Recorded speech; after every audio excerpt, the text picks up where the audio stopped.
Good morning, students. Today I am going to discuss about series and parallel circuits.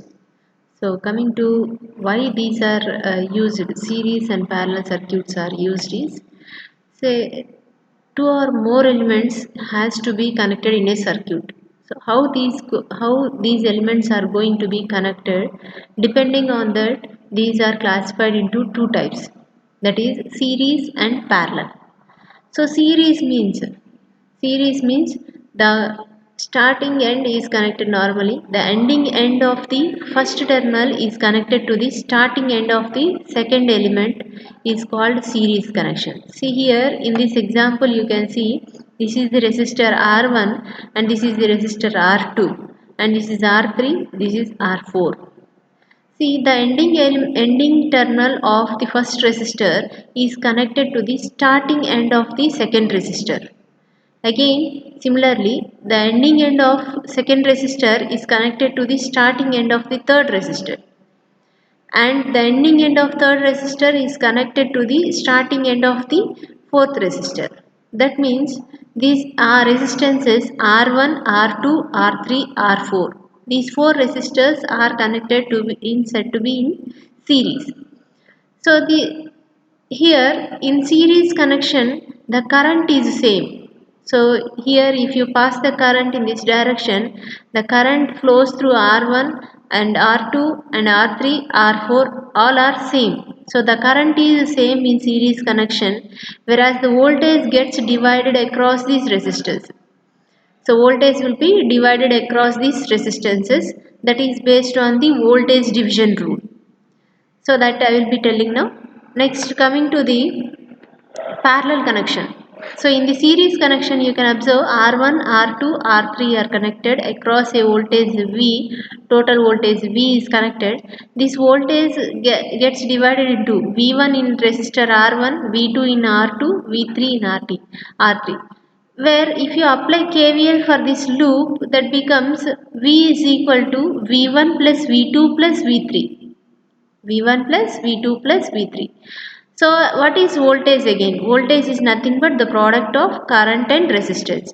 So V1 is equal to IR1, V2 is equal to IR2, V3 is equal to IR3. So that we have written here V is equal to IR1 plus IR2 plus IR3. Taking the current as common, I is I into R1 plus R2 plus R3. Now here V is nothing but total current into total resistance. That is total resistance, if you consider it as R equivalent is equal to R1 plus R2 plus R3. So that means if three resistors are connected in series, then the total resistance will be equal to the sum of all the resistances. That means R equivalent is equal to R1 plus R2 plus R3. Suppose there are four resistances. The total resistance becomes R1 plus R2 plus R3 plus R4. That is said to be in series. Next, coming to the parallel connection. So parallel connection means, so you can see all the resistances R2, R1, R2, R3. All the starting ends are connected at one point and all the ending ends of R1, R2, R3 are connected at one point. So that means all the starting ends are connected at one point and all the ending points are connected at other point. So that means these three resistors are said to be in parallel. Are said to be in parallel. In parallel connection, the voltage remains the same. The voltage will be same for all these three resistances, but the varying quantity is the current. The total current, suppose it is I gets divided into I1 in the first branch, I2 in the second branch and I3 in the third branch. Likewise, the currents will be divided. See here, you can see V is the total voltage applied. This V gets divided, from this V the current I is flowing, total current I. This I is divided into I1, I2, I3 in all the three branches. So total current I is equal to I1 plus I2 plus I3. Now if you apply voltage, if we know that for parallel resistances the voltage remains same. The voltage remains same, only the current is going to vary. From Ohm's law we know that voltage is equal to product of current into resistance. So that means V is equal to IR1 or V is equal to I2R2 or V is equal to I3R3. From that we can say that I is equal to V by R equivalent we can say, or I1 is equal to V by R1, I2 is equal to V by R2, I3 is equal to V by R3. That means here all the three resistors are connected in parallel, so the voltage is going to remain same for all these things. For all these three currents, voltage will be V. Resistance is for first resistance it is R1, second resistance R2 and the third resistance R3. Now we know that I is equal to I1 plus I2 plus I3. Substitute this I1, I2, I3 in this equation, then it becomes V by R is equal to V by R1 plus V by R2 plus V by R3. If you cancel out this voltage on both sides, then 1 by R is equal to 1 by R1 plus 1 by R2 plus 1 by R3. So that is the equivalent resistance. 1 by R equivalent is equal to 1 by R1 plus 1 by R2 plus 1 by R3. From this we can say that if two resistors are said to be in parallel, then 1 by R equivalent is equal to 1 by R1 plus 1 by R2. That implies R equivalent is equal to R1 R2 divided by R1 plus R2. This is about the series and parallel connection. Coming to the voltage division rule, we told that in series connection the voltage is getting divided into different resistances. So the voltage which is getting divided, it depends on the resistance value. So the voltage is divided between two resistors which are connected in series in direct proportion to their resistance. So it is, as we know that V is equal to IR, that means voltage is directly proportional to resistance. The total voltage will be divided in the proportionate value of R resistance.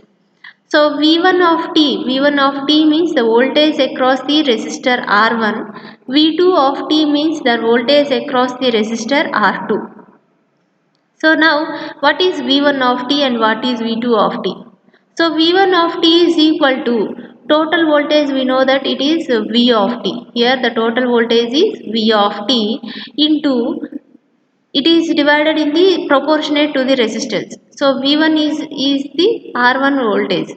So that is equal to R1 divided by R1 plus R2.